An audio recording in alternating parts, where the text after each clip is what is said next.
Greetings to all of humanity. It's really a joy. It's a pleasure. It's my honor as usual being out here in nature, listening to the song of the birds and being in this place of peace and quietness. And it's always a pleasure to bring this message of emancipation to you. This message whereby I'm pointing you to look in no other place but to look inwardly to discover that your real identity is your divinity. And that is why I want to speak to you concerning the law and the promise, or the law versus the promise. And as we all know, Abdullah, the black mystic from Ethiopia, he was the mentor of Neville Goddard. And he taught Neville Goddard the law. And he taught Neville Goddard the law out of love, because he knew deep within that when Neville experienced the truth of how imagination creates reality, that if he persevere and stay faithful to the teaching, that he can expand and that he can come into a higher place of consciousness where he can actually awake and realize that this life is all a dream, and that you can be God asleep or God awake. And that is the reason why I want to speak to you concerning how important it is to seek first to know thyself, or to seek first the kingdom of God and his righteousness, and then all these other things will be added unto you. Now, as we all know, the law of attraction has went around the world so many times, and it would have influenced many law of attraction teachers and even authors who wrote a lot of books all about the law of attraction. But when you look more deeply, the law of attraction is no different than when you've been taught to go and chase after money, or to chase after the getting before the being. So in other words, law of attraction had people chasing after material gains and getting themselves lost in the process of chasing after material things.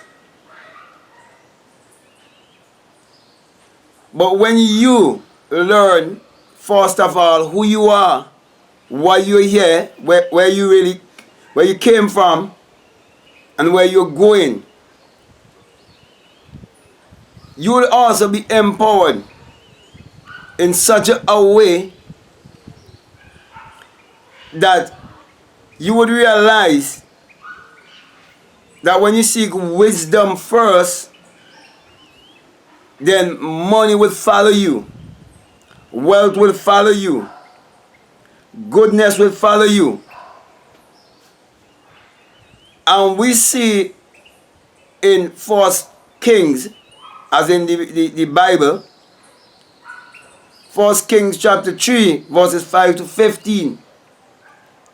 We've been taught that Solomon seek first for wisdom and understanding to govern himself, to govern the mind, to be in the right state of mind, knowing that everything is energy, vibration, frequency. And Solomon actually means sun man, the sun in man. And that is why it's very important for the sun, as in the sun, to arise in you first. So my brother and my sisters, that's the reason why I always say to you, hadn't it been that the sun would have risen within me, I would have never been sitting in this place, bringing this message of self-realization to you.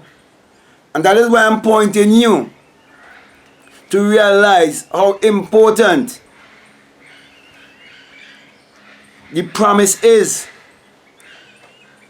Now, when it comes to the law and the law of attraction, everyone is using the law. It's just that some people, they are manifesting unconsciously, while some are manifesting consciously. So even if you are manifesting consciously and you still have a religious mentality, it's like a man who gains the world but he loses his soul, because the soul has never come to its own. You've never come to true self-realization. And that is why people like Wayne Dyer was honest enough to say that he refused to be a part of the secret when you invited him to be a part of the movie. Because he said, deep within, that's not how you go about true awareness or enlightenment. Because it's not about what you want, but it's all about who you are. Because there's a lot of people who get caught up in believing that they can attract anything they so desire. But it's more than that. You can only attract that which you are. So my brothers and my sisters, this message that I'm bringing to you, if you be honest with yourself, you would realize that men who are teaching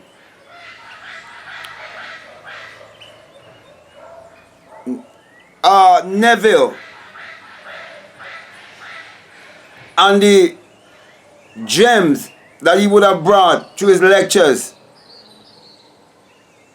many have other motives why they are doing it. And we are not judge of others, but I'm saying that to say that many of them are not stressing on how important it is to experience the promise.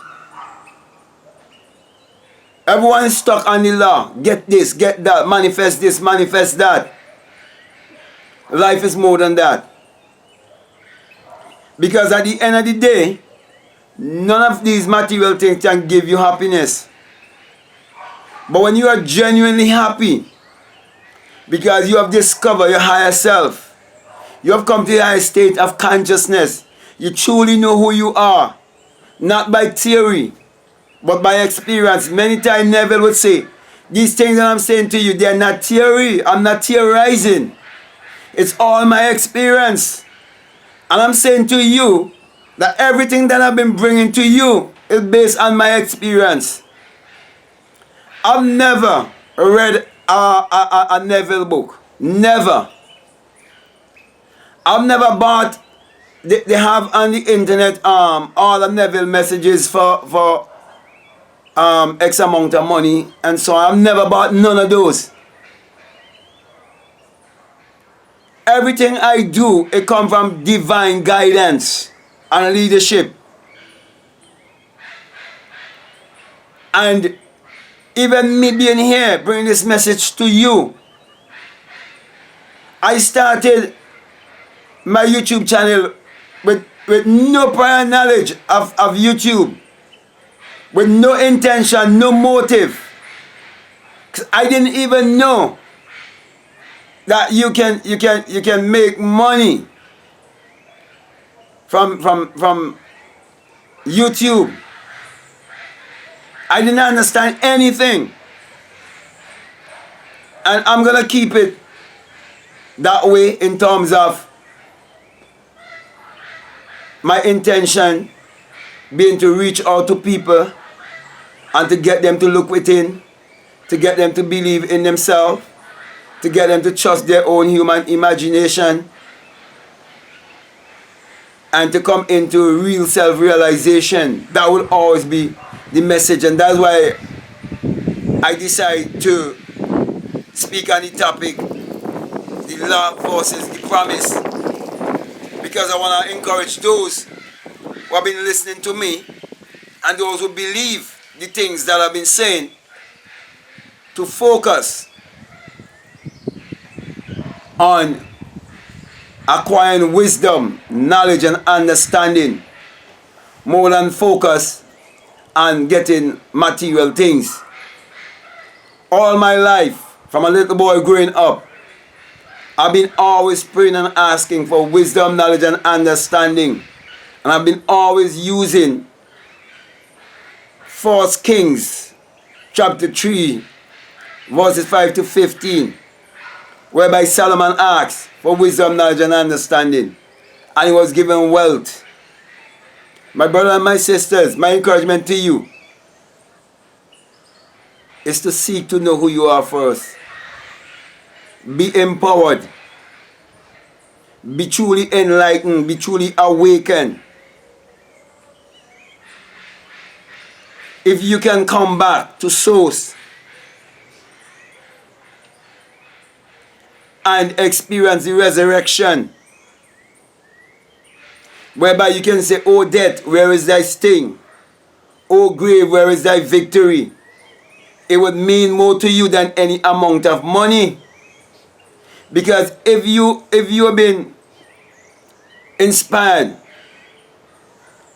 by money or by the law of attraction, then it means that if an offer come to you to sell your soul, that you might accept it. It means that you can be bought and sold. It means that you're still in slavery. You're still in survival mode. It means that you're still in the rat race.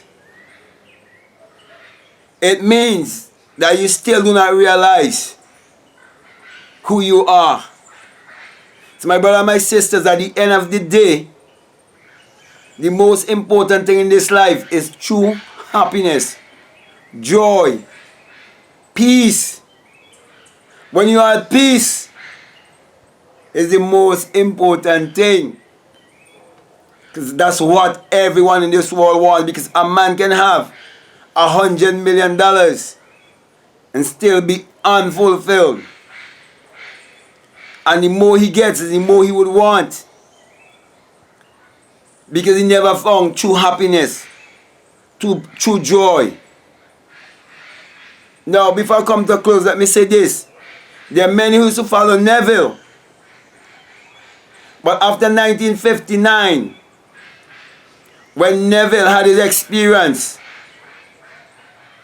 of the birth from above, the birth from the skull, just like I would have had that experience, when Neville began to tell his story, and many stopped following him, because that was a hard saying. And they tell you in the Bible that when the Christ, which is actually speaking of your higher self, not a man 2,000 years ago, when he starts saying, "Unless you eat my flesh and drink my blood, you have no part with me," say many stop following him, because many were following for the bread and fish. So my brother and my sisters, come out of the bread and fish mentality and come in to the mentality of discovering that consciousness is the only reality. And that infinite awareness is what you are. And you must discover that you are infinite awareness, experiencing itself. And that is power. That is dominion. And that is the most important thing. That is when you will discover the pearl of great price. That's when you will discover your real diamond field, your real gold mine. And you will come in to a golden age. So with that being said, my brother and my sister, I want to thank you very much for listening to me. And I just want to reiterate that it's very much more important for you to seek after the promise and to have the desire to experience the promise more than the material things. But nothing wrong with getting material things and attracting those things to yourself while you seek to experience the promise. But do not get caught up on those things only. Okay, so basically that's what I am saying. So I want to say, if this is the first time that you're listening to me and what I'm saying is making sense to you, if you haven't subscribed already, to subscribe, to like, to comment, or to share this video. Before I leave you, I want to let you know that this message I bring to you, that it is the single eye message of self-realization, of which Matthew 6:22 says that if your eye be single, your whole body will be full of light. And my brother and my sisters, hadn't it been that I would have experienced that single eye within me, when it opens, when I awake from the dream of life, to find that this life is all a dream, and I ascended as a fiery being, and will have heard the unearthly wind, and rolled the stone away, and came out and became invisible. Hadn't it been for that experience, I wouldn't have been here bringing this message to you, and always putting my hands above my crown chakra, giving you the symbol of the single eye, saying to you, do not let anyone deceive you by letting you believe that the eye over the pyramid and the US dollar is an evil symbol, but to let you know that it is the symbol of the all-seeing eye of God in you, which is your imagination. For when you have the experience, you will have an awakened imagination, and you will come to realize that it is the rising of the S-U-N in a S-O-N, and that it is the dawning of a new day in your life. For the sun parallels the human imagination, and the human imagination parallels the sun. For without the sun, there is no life and there is no light. And without the human imagination, there isn't anything made that was made. And the sun is what powers all of the earth. Therefore, my brother and my sister, you are also told in Psalms 84:11 that the Lord thy God is a sun and a shield, and no good thing will he withhold from you. And in Malachi 4:2, you are also told that the Son of righteousness shall arise in you with healing in his wings. That's why I always say there's no way a S-O-N as in Jesus could exist unless there first be the S-U-N. That is why I would say this over and over again, that the greatest lie that have been ever fed to humanity is the virgin birth story, whereby it was taught to you as if it is literal and secular history. So my encouragement to you, my brother and my sisters, is to use your mind power, which is your solar power, your sun power, your God power, your creative power, which is actually your sexual power, to achieve your every desire. So with that being said, I want to say peace, love you all, I'm out.